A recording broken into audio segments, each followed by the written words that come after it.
নমস্কাৰ আপোনালোক সকলোকে পুনৰবাৰ টিকে মাইণ্ডৰ অন্য এটা ৰাতিপুৱাৰ ধামাকাদাৰ খবৰলৈ স্বাগতম জনাইছো। অন্য দিনাৰ দৰে আজিও আপোনালোকৰ বাবে দিনটোৰ কেইবাটাও গুৰুত্বপূৰ্ণ খবৰ লৈ আহিছো। ভিডিঅ'টো প্ৰথমৰ পৰা শেষলৈকে চাই থাকিব। আগবাইছো আজিৰ প্ৰথমটো খবৰ ফালে। প্ৰথম খবৰটো ওলাইছে মোৰ নিজা ডিস্ট্ৰিক্ট লখিমপুৰৰ পৰা আৰু মোৰ নিজা অঞ্চল লালুকৰ পৰা আৰু এনেকুৱা এজন ব্যক্তিৰ ওপৰত আজি প্ৰথম খবৰটো ওলাইছে যিজন ব্যক্তি নেকি মোৰ খুবেই চিনাকি আৰু মোৰ খুবেই প্ৰিয় আৰু সেই ব্যক্তিজন হৈছে মোক এসময়ত পঢ়ুৱা মোৰ সন্মানীয় ছাৰ পদ্মেশ্বৰ বৰাৰ ওপৰত। যোৱাকালি এটা হঠাতে খবৰ পালোঁ। হঠাতে খবৰটো পোৱাৰ পাছত তেখেতৰ ঘৰৰ ওচৰৰ এজন ব্যক্তিলৈ মই ফোন কৰিলোঁ যে পদ্মেশ্বৰ ছাৰৰ বিষয়ে এটা খবৰ শুনিছোঁ, তো এইটো সঁচা নেকি? তাৰ পাছত ওচৰৰ ব্যক্তিজনে ক'লে যে হয়, আমিও গম পোৱা নাই এক্সেক্টলি কাহিনীটো হৈছে কি, কিন্তু তেখেতৰ ঘৰত পুলিচ আহিছে, পুলিচে আহি তেখেতৰ ঘৰত তালাচী চলাইছে আৰু তেখেতক এৰেষ্ট কৰিছে। মই যেতিয়া নেকি হাইস্কুলত পঢ়ি আছিলোঁ তেতিয়া পদ্মেশ্বৰ ছাৰে আমাক পঢ়ুৱাইছিলে আৰু তেখেত এনেকুৱা এজন ব্যক্তি আছিলে, আমি পঢ়ি থকা সময়ত যেতিয়া নেকি মেল মিটিং হয়, মেল মিটিং হোৱাৰ সময়ত যেতিয়া নেকি বিভিন্ন ধৰণৰ অতিথিবিলাক আহে, যেতিয়া নেকি টিচাৰসকলে ভাষণ দিয়ে, তেতিয়া আমি পলাওঁ, বিৰাট বৰিং পাওঁ, আমনি পাওঁ, কিন্তু এজন টিচাৰৰ ভাষণৰ কাৰণে আমি ৱেইট কৰি থাকোঁ। সেইজন টিচাৰে হৈছে পদ্মেশ্বৰ ছাৰ। তো খবৰ লোৱা অনুসৰি তেখেতক বৰ্তমান সময়ত দুৰ্নীতি নিৰ্বাৰক শাখাই এৰেষ্ট কৰিছে। তেখেতে হেনো অন্য এজন শিক্ষকৰ সৈতে মিলিত হৈ 10,000 টকা ঘুচ লৈছিলে বুলি খবৰ ওলাইছে আৰু হাতে লোতে হেনো ধৰা পৰিছে আৰু বৰ্তমান তেখেতক এৰেষ্ট কৰিছে। বৰ্তমান সময়ত তেখেত এজন টিচাৰ নহয়, বৰ্তমান সময়ত তেখেত এজন হৈছে স্কুল ইন্সপেক্টৰ। আমি যেতিয়া নেকি হায়াৰ ছেকেণ্ডেৰী পাছ কৰি ডিগ্ৰী পঢ়িবলৈ গৈছিলোঁ সেই সময়তে, অৰ্থাৎ 2016 চনৰ মানৰ কথা, তেতিয়া তেখেতে স্কুল ইন্সপেক্টৰলৈ প্ৰমোশ্যন পাইছিলে। তো জনা অনুসৰি তেখেতক বৰ্তমান সময়ত প্ৰায় সংখ্যক টিচাৰে বৰ বিশেষ ভাল নাপায় বোলে। তেখেত বিৰাট ষ্ট্ৰিক্ট, পঢ়ি থকা দিনতো বিৰাট ষ্ট্ৰিক্ট আছিলে, মৰম কৰাৰ সময়তো মৰম কৰিব আৰু যেতিয়া ষ্ট্ৰিক্ট হ'ব বৰ সাংঘাতিক ষ্ট্ৰিক্ট আছিলে। এই ছাৰজন মানে পদ্মেশ্বৰ ছাৰ বিৰাট ষ্ট্ৰিক্ট আছিলে, কিন্তু খবৰটো পাই খুবেই বেয়া লাগিছে। আগবাইছোঁ ইয়াৰ পাছৰটো খবৰ ফালে। এইবাৰ বহাগ বিহুক লৈও জাৰি কৰি দিলে SOP। এপ্ৰিল মাহৰ পৰা বহাগ বিহুৰ আৰম্ভণি চলি যাব, এপ্ৰিল মাহৰ পৰা বহাগৰ প্ৰস্তুতি চলিব। তো কিনো SOP আহিছে আপোনালোকৰ বাবে জানি থওক, যিহেতু প্ৰত্যেকজন অসমীয়াই মোৰ ভিডিঅ'টো চাই আছে, গতিকে প্ৰত্যেকজন অসমীয়াৰে বিহু, গতিকে প্ৰত্যেকজন অসমীয়াই এই বিহুৰ SOPখন আপোনালোকে প্ৰথমৰ পৰা শেষলৈকে জানি লওক। প্ৰথমে কৈছে যে মুকলি বিহু আৰু হুঁচৰি একত্ৰিত কৰিব নোৱাৰিব, হুঁচৰিত যুৱতী থাকিব নোৱাৰিব, প্ৰতিযোগিতাত বিচাৰকক হেঁচা প্ৰদান কৰিব নোৱাৰিব, বিচাৰকক স্বাধীনতা দিব লাগিব, বিহু সন্মিলিত লোকশিল্পীক অগ্ৰাধিকাৰ দিব লাগিব, মনোৰঞ্জনৰ নামত লোক সংস্কৃতিক পাহৰিব নালাগে, বিহু সম্ৰাট, বিহু ৰাণী, বিহু কুঁৱৰীৰ দৰে উপাধি বৰ্জন কৰিব লাগিব, বিয়া নোহোৱা যুৱতী বিহু ৰাণী হ'ব নোৱাৰিব, বিচাৰকক উচিত মাননি দিব লাগিব, বিহু কমিটিয়ে 12 বজাৰ আগত বিহু শেষ কৰিব লাগিব, জাতীয় সাজপাৰ পৰিধান কৰাটো বাধ্যতামূলক, পাইজামা পাঞ্জাবী জাতীয় সাজপাৰ নহয়, জেঠ মাহ পৰ্যন্ত বিহুৰ অনুষ্ঠান চলাব নোৱাৰিব। তো বাকীবিলাকৰ কথা ক'বলৈ নাযাওঁ বাৰু, কেনেধৰণৰ কি নিয়ম সেই সম্পৰ্কে আপোনালোকে নিজেই বিচাৰ বিবেচনা কৰিব।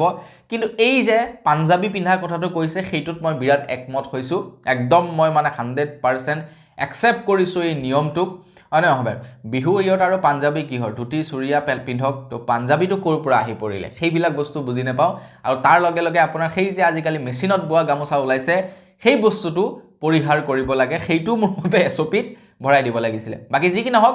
যিখন নেকি SOP দিছে আপোনালোকে কেনেকুৱা পাইছে বহাগ বিহুক লৈ কমেণ্ট এটা কৰি জনাব।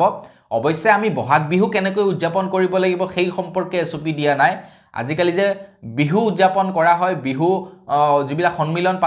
পতা হয়, তো সেইবিলাকক লৈ বিহু কমিটিবিলাকৰ বাবে SOP জাৰি কৰিছে। তো আপোনালোকে কেনেকুৱা পাইছে কমেণ্ট এটা কৰি জনাব। আগবাইছোঁ ইয়াৰ পাছৰটো খবৰ ফালে। ইয়াৰ পাছৰ খবৰটো ওলাইছে কাজিৰঙা বিশ্ববিদ্যালয়ৰ পৰা। খবৰ ওলাইছে কাজিৰঙা বিশ্ববিদ্যালয়ৰ 2জন যুৱক এক্সিডেণ্টত পতিত হয় আৰু তাৰ পাছত তেওঁলোক থিতাতে নিহত হয় বুলি খবৰ ওলাইছে। খবৰ লোৱা অনুসৰি কাজিৰঙা বিশ্ববিদ্যালয়ৰ 2 শিক্ষাৰ্থীৰ লগত শোকাবহ ঘটনা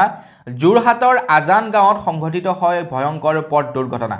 ৰাজপথত হাহাকাৰ অৱস্থাৰ সৃষ্টি হয় তো যোৱাকালি আমাৰ অসমত কেবা ঠাইতো এক্সিডেন্ট হৈছে তো সকলোবিলাক এক্সিডেন্টৰ বিষয়ে আপোনালোকক কোৱা নাই কিন্তু এই এক্সিডেন্টৰ বিষয়ে কি কাৰণে কৈছো ইয়াৰ এটা বিশেষ কাৰণ আছে বা মই প্ৰায়বিলাক খবৰত এক্সিডেন্টৰ বিষয়ে খুব কমেই কওঁ কিন্তু এই খবৰটোত মই এই শিক্ষাৰ্থীসকলৰ বিষয়ে এই কাৰণে আপোনালোকক অৱগত কৰিব বিচাৰিছো জানো মোৰ ভিডিঅ' চোৱা প্ৰায় সংখ্যক ব্যক্তি বয়োজ্যেষ্ঠ তো আপোনালোকে আপোনালোকৰ ল'ৰা ছোৱালীক যেতিয়া বাইকখন বা স্কুটিখন বা গাড়ীখনৰ চাবিটো এৰি দিয়ে তেতিয়া এটলিষ্ট অকণমান তেওঁলোকক গুৰুত্ব দিব বা কোনোবা এজন ব্যক্তিয়ে যদি আহি আপোনালোকক কয় আপোনাৰ ল'ৰাটোৱে স্পীডত গাড়ী চলাইছে তো আপোনালোকে ল'ৰাটোক সাপোৰ্ট নকৰিব মানুহজনক গালি খপনি নাপাৰিব আজিৰ পৰা কেইদিনমান পূৰ্বে আমাৰ ইয়াত এটা ঘটনা হৈছিল এজন যুৱকে বৰ স্পীডত বাইক চলায় গাড়ীও বৰ স্পীডত চলায় এজন ডাঙৰ ব্যক্তিয়ে কি কৰিলে ল'ৰাজনক ধৰি চৰ এটা মাৰিলে তাৰ পাছত সেই ল'ৰাজনে ঘৰৰ মানুহ হতুৱাই নি সেই ব্যক্তিজনৰ ওপৰত এফআইআৰ ৰুজু কৰি দিলে তো এইটো কৰিব নালাগে ল'ৰাটোক বুজাব লাগে যে বুপাই তই স্পীডত চলোৱাৰ কাৰণে তোৰ এজন বৰদেউতা হয় বা খুৰা হয় তো খুৰা বা বৰদেউতা বুলি ভাবি তোক চৰ এটা মাৰিলে তই মনে মনে থাক একো কৰিব নালাগে কিন্তু মাক দেউতাকে ওচৰতে নিহে দিয়ে কেছ কৰিবলৈ যায় মোৰ ল'ৰাৰ ওপৰত কিয় হাত উঠাবি মোৰ ল'ৰাই যিমান স্পীডত নচলাওক কিয় মোৰ টকা দি কিনি দিছো হি চলাওক যিমান স্পীডত চলাওক তো সেইটো মনোভাৱ জানিব নালাগে বেয়া কথা আগবাইছো ইয়াৰ পাছৰটো খবৰ ফালে 2024 আৰু 2025ৰ বিত্তীয় বৰ্ষত যিসকল ছাত্ৰ ছাত্ৰীয়ে পাছ কৰিছে 5তে হওক 6তে হওক 7তে হওক 8তে হওক 9তে হওক যতে নেকি পাছ কৰিছে তো তেওঁলোকক এইবাৰ মাৰ্কশ্বিট দিয়া হয়তো নহব পাৰে বা তেওঁলোকক পলমকৈ মাৰ্কশ্বিট দিব পাৰে বুলি জনাইছে কিয় বাৰু জানেনে কাৰণ অসম চৰকাৰৰ হাতত হেনো পইচা নাই মাৰ্কশ্বিট দিবৰ কাৰণে যিখন অসম চৰকাৰে আঁচনিৰ নামত কোটি কোটি টকা খৰচা কৰিছে সেইখন চৰকাৰৰ হাতত পইচা নাই মাৰ্কশ্বিট বিতৰণ কৰিবৰ কাৰণে সেইখন চৰকাৰৰ ওচৰত পইচা নাই বহি বিতৰণ কৰিবৰ কাৰণে ল'ৰা ছোৱালীক বিৰাট দুৰ্ভাগ্যজনক বিষয় নহয়নে বাৰু বিৰাট লাজ লগা খবৰ নহয়নে বাৰু কিন্তু শিক্ষামন্ত্ৰী ৰণোজ পেগু ডাঙৰীয়াদেৱে 2 মাৰ্চ তাৰিখৰ দিনাখন এই কথা সদৰি কৈছিলে যে বৰ্তমান সময়ত বিত্তীয় নাটনিত ভুগিছে বাজেট নাই যাৰ কাৰণে নেকি মূল্যায়ন বহি দিব পৰা নাই যাৰ বাবে হয়তো মাৰ্কশ্বিট দিব নোৱাৰিব বুলি কৈছিলে কিন্তু এতিয়া তেখেতে কৈছে যে নহয় বিত্তীয়ৰ অভাৱত নহয় কিন্তু তেওঁলোকক মাৰ্কশ্বিটহে দিব পৰা নাই বা ভাই বাহ আগবাইছো ইয়াৰ পাছৰটো খবৰ ফালে আপোনালোকে টিভি বা আপোনালোকে ইউটিউবত কিবা এটা চাওঁতে বা ফেচবুকত কিবা এটা চাওঁতে আপোনালোকে অসম চৰকাৰৰ বিভিন্ন ধৰণৰ বিজ্ঞাপনবিলাক বাৰু আপোনালোকে দেখে নে নেদেখে কমেণ্ট এটা কৰি জনাবচোন বিশেষকৈ আপোনালোকে টাইম 8 নিউজ লাইভ ৰং ৰামধেনু এই চেনেলবিলাক আপোনালোকে চাওঁতে বাৰু আপোনালোকে চৰকাৰৰ বিষয়ে এডভাৰটাইজমেন্ট দেখে নে নেদেখে কমেণ্ট এটা কৰি জনাবচোন চৰকাৰে এইটো কৰিলে চৰকাৰে সেইটো কৰিলে মুখ্যমন্ত্ৰী ডাঙৰীয়াদেৱে বিভিন্ন সময়ত বিভিন্ন ধৰণৰ কথা কৈ থকা আমি দেখা পাওঁ তো এনেকুৱা ধৰণৰ কৰিবৰ কাৰণে কিন্তু সেই চেনেলবিলাকক পইচা দিব লাগে অসম চৰকাৰে এনে সেই চেনেলবিলাকে অসম চৰকাৰৰ হৈ বাতৰি সম্প্ৰচাৰ নকৰে এটা খবৰ ওলাইছে যে 2021 চনৰ পৰা 2025 বিত্তীয় বৰ্ষত বাতৰি বিজ্ঞাপন সম্প্ৰচাৰৰ নামত 370 কোটি 15,13,697 কোটি টকা খৰচা কৰিছে আমাৰ অসম চৰকাৰে বাপৰে বাপ 370 কোটি টকা খৰচা কৰি পেলাইছে কেৱল বিজ্ঞাপনৰ নামত 2016 চনৰ পৰা এতিয়া পৰ্যন্ত 2025 চন পৰ্যন্ত ইমানখিনি টকা খৰচা কৰি পেলাইছে আৰু তাৰে ভিতৰত আটাইতকৈ বেছি বিজ্ঞাপন কোনে পাইছে বাৰু আপোনালোকে জানেনে তাৰে ভিতৰত আটাইতকৈ বেছি বিজ্ঞাপন পাইছে নিয়মীয়া বাৰ্তা তাৰ লগতে news live north east live Ramdhenu Rang এই গোটেই কেইটা চেনেলে প্ৰায় 21 কোটি 90 লাখ 13,739 টকাৰ তেওঁলোকে বিজ্ঞাপন লাভ কৰিছে আৰু আটাইতকৈ ডাঙৰ কথাটো হৈ গ'ল যে 2021 ৰ পৰা 2022 বৰ্ষৰ ভিতৰতে ইমানখিনি বিজ্ঞাপন পাইছে আৰু এই চেনেল কেইটা কাৰ বাৰু আপোনালোকে জানেনে প্ৰাইডিছ এণ্টাৰটেইনমেণ্টৰ হয় তো প্ৰাইডিছ এণ্টাৰটেইনমেণ্ট কাৰ হয় সেই সম্পৰ্কে মই আৰু আপোনালোকক ভালকৈ বুজাই নকলেও হ'ব আপোনালোকে সবেই জানে যে নিউজ লাইভ টু কাৰ ৰংধেনুটো কাৰ আপোনাৰ ৰং টু কাৰ আপোনাৰ এখন কি কয় টাইম 8 টু কাৰ সেইটো আপোনালোকে নিজেই জানে আগবাইছো ইয়াৰ পাছৰটো খবৰ ফালে ইয়াৰ পাছৰ খবৰটো ওলাইছে বতৰ বিজ্ঞানী তৰফৰ পৰা বতৰ বিজ্ঞানীয়ে কৈছে আগন্তুক 4 দিন সময় আমাৰ অসমত ধাৰাসাৰ বৰষুণ হ'ব পাৰে বুলি জনাইছে বিভিন্ন দৃষ্টিকত সব জায়গাতে যে হ'ব তেনেকুৱা নহয় বিভিন্ন ডিস্ট্ৰিক্টত হয়তো ধাৰাসাৰ বৰষুণ হ'ব বুলি জনাইছে যাৰ কাৰণে আঞ্চলিক বতৰ বিজ্ঞানী তৰফৰ পৰা হাই এলাৰ্ট জাৰি কৰিছে আগন্তুক 4 দিন সময় গতিকে বি কেয়াৰফুল সাৱধানে থাকিব আগন্তুক 4 দিন আগবাইছো ইয়াৰ পাছৰটো খবৰ ফালে ইয়াৰ পাছৰ খবৰটো ওলাইছে মৰিগাঁৱৰ পৰা মৰিগাঁৱৰ এজন এছআইয়ে ই ৰিক্সা চালকক দুৰ্ব্যৱহাৰ কৰিছিল আৰু তাৰ পাছতে এতিয়া মৰিগাঁৱৰ আৰক্ষী প্ৰশাসনৰ তৰফৰ পৰা সেই এছআই জনলৈ ই ৰিক্সা চালকক বেয়া ব্যৱহাৰ কৰাৰ বাবে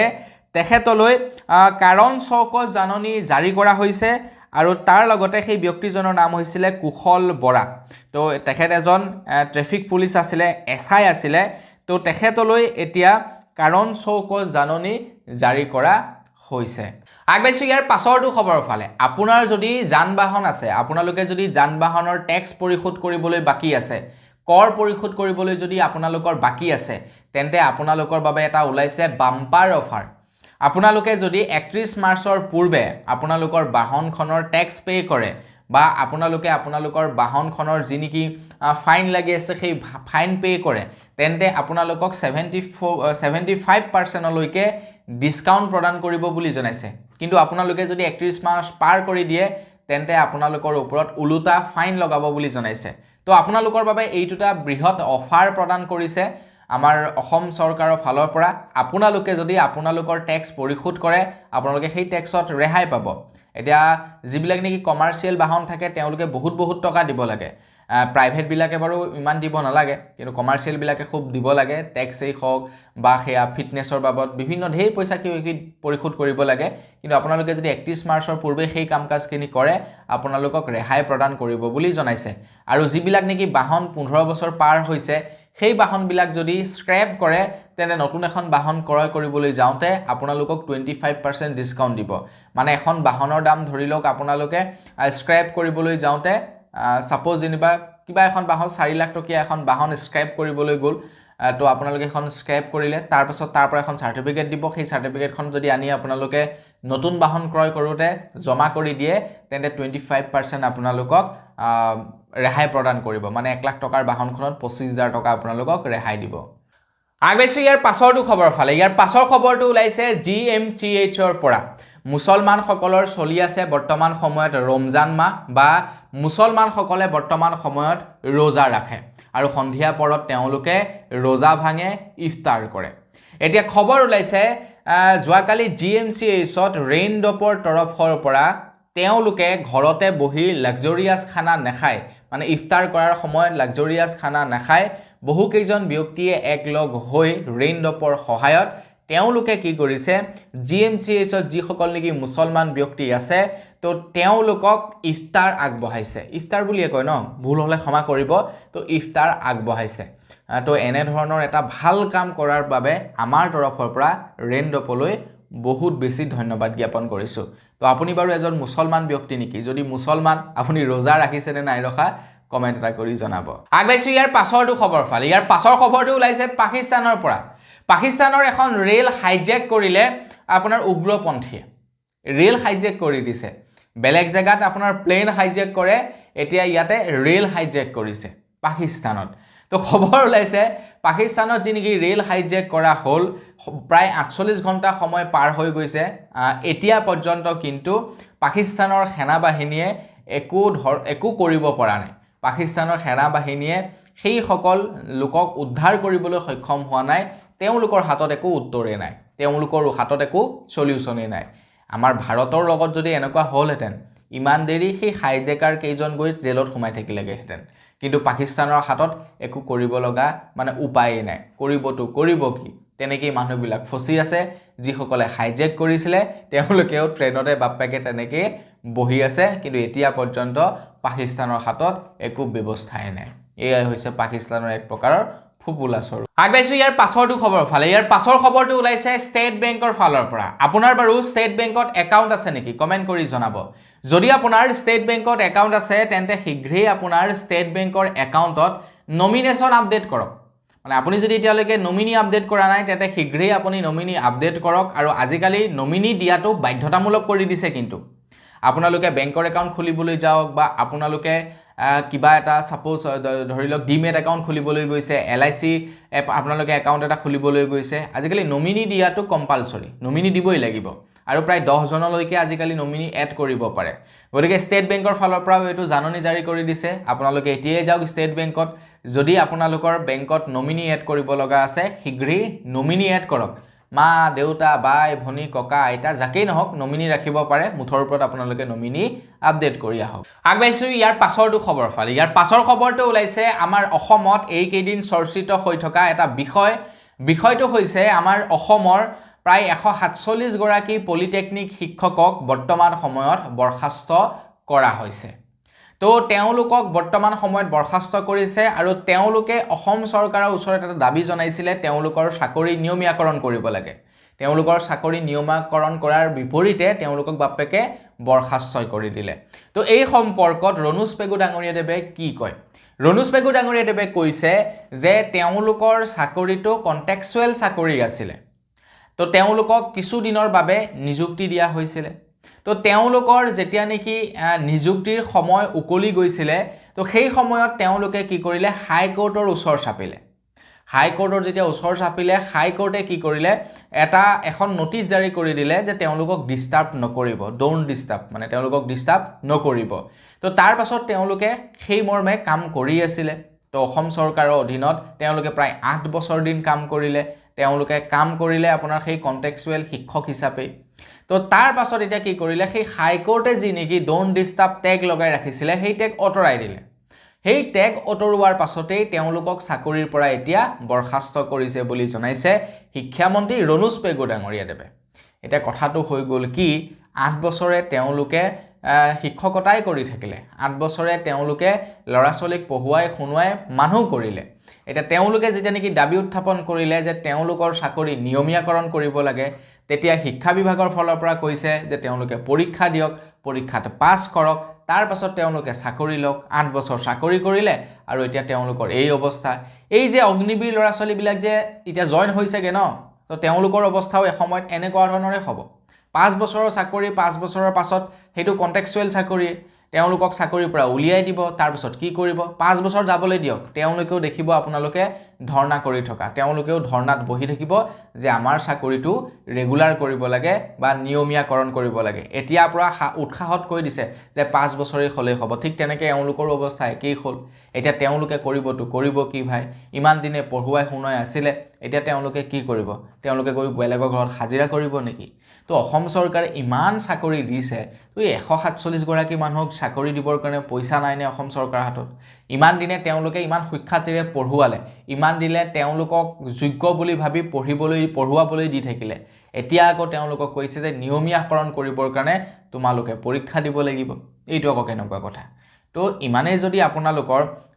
মানুহৰ প্ৰতি দৰদ আছে চাকৰি দিয়াৰ প্ৰতি আপোনালোকৰ ইচ্ছা আছে তেওঁলোকক দি দিয়ক 147 গৰাকীহে কে আমাৰ অসমত প্ৰায় 3 কোটি 4 কোটি মানুহ আছে 3 কোটি 4 কোটি মানুহৰ ভিতৰত 147 জননো কিমান গতিকে তেওঁলোকক দি দিয়ক না চাকৰি আগবাইছো ইয়াৰ পাছৰটো খবৰ ফালে ইয়াৰ পাছৰ খবৰটো ওলাইছে শিক্ষা বিভাগৰ পৰাই বহাগ বিহুৰ পূৰ্বে বহুতৰ কাৰণে ভাল খবৰ আহিব পাৰে এই বহাগ বিহুৰ পূৰ্বে বহুতৰ বাবে ভাল খবৰ আহিব পাৰে খবৰ ওলাইছে যে আমাৰ অসমত এতিয়া বহাগ বিহুৰ পূৰ্বে প্ৰাথমিক বিদ্যালয়ৰ প্ৰধান শিক্ষকৰ নিযুক্তি পত্ৰ বিতৰণ কৰিব শিক্ষা বিভাগে অসম ৰাজ্যিক প্ৰাথমিক শিক্ষা সন্মিলনীৰ উপস্থিতিত বিতৰণ কৰিব নিযুক্তি পত্ৰ পঞ্চম শ্ৰেণীলৈ যোগানৰ ব্যৱস্থা কৰিব অভ্যাসন বহি ঠিকাভিত্তিক শিক্ষকে লাভ কৰিব সংশোধনী সাময়িক পদোন্নতি শিক্ষামন্ত্ৰী ৰণোজ পেগুৰ সৈতে দিছপুৰত সন্মিলিত হৈছিল এই বৈঠক আৰু সেই বৈঠকত এই কথা উল্লেখ কৰিছে আগবাইছো একেবাৰে হেখৰটো খবৰ ফালে একেবাৰে হেখৰ খবৰটো ওলাইছে বিজেপি পাৰ্টিৰ ওপৰত তো বিজেপি পাৰ্টিৰ যেতিয়া নেকি অসমৰ ৰাজ্যিক সভাপতি দিলীপ ডাঙৰীয়া হ'ল দিলীপ ডাঙৰীয়া হোৱাৰ পাছৰে পৰা আমি দেখিবলৈ পাইছো যিসকল নেকি পুৰণি নেতা আছিল তো পুৰণি নেতাসকলক লৈ বিভিন্ন সময়ত ষ্টেটমেন্ট দিয়া দেখিবলৈ পোৱা গৈছে দিলীপ ডাঙৰীয়া আৰু দিলীপ ডাঙৰীয়াৰ যিবিলাক নেকি বক্তব্য শুনা পাইছো সেই বক্তব্যবিলাকৰ পৰা এটা স্পষ্ট হৈছো তেখেত মানুহজন কিন্তু ভাল পাৰ্টি ওয়াইজত কি যিয়ে নহওক কিয় কিন্তু তেখেত কিন্তু মানুহজন ভাল তেখেতৰ যি নেকি চিন্তাধাৰা সেই চিন্তাধাৰাবিলাক বেলেগৰ সৈতে কিন্তু নিমিলে তেখেত যদি বিৰোধী দলৰ হ'ল হয় নহয় কংগ্ৰেছ পাৰ্টিৰ যদি হ'ল হয় ন তো মুখ্যমন্ত্ৰীৰ বাবে তেখেত কিন্তু উপযুক্ত পাৰ্টি আকৌ এইটো আপোনালোকে বেয়া পাব পাৰে এই কথা কোৱাৰ কাৰণে কিন্তু মই এইটো মানে যেটো সঁচা কথা ক'বৰ কাৰণে ভাই একো স্বতন্ত্ৰতা আছে বাকস্বাধীনতা আছে গতিকে ক'ব বিচাৰো যে দিলীপ শইকীয়া ডাঙৰীয়া যদি বিৰোধী পাৰ্টিৰ হ'ল হেতেন কংগ্ৰেছৰ হ'ল হেতেন তো তেখেত কিন্তু মুখ্যমন্ত্ৰীৰ কাৰণে যোগ্য প্ৰাৰ্থী আৰু তেখেত যদি বিৰোধী পাৰ্টিত থাকিলে হেতেন ন তেতিয়া কিন্তু বিজেপিৰ অকনমান হিলি গ'ল হেতেন কিন্তু এইটো সঁচা কথা বাৰু যি কি নহওক এতিয়া দিলীপ ডাঙৰীয়াই কৈছে যে জ্যেষ্ঠ আৰু অভিজ্ঞতাপূৰ্ণ যিবিলাক নেকি দলীয় কৰ্মকৰ্তা আছে তো তেওঁলোকে স্থান পাব এতিয়া বিজেপিত বিভিন্ন ৰাজ্যিক অথবা জিলা সমিতিৰ লগতে মৰ্চা বা বিভাগ আৰু কোষাসমূহত স্থান লাভ কৰিব বুলি জনাইছে বৰ্তমান সময়তো বিজেপিৰ সেই যিবিলাক কমিটি থাকে কমিটিৰ বিষয়ববীয়াসকল আপোনাৰ সেই পুৰণিবিলাক বাদ দি নতুনবিলাকক দেখিবলৈ পোৱা গৈছে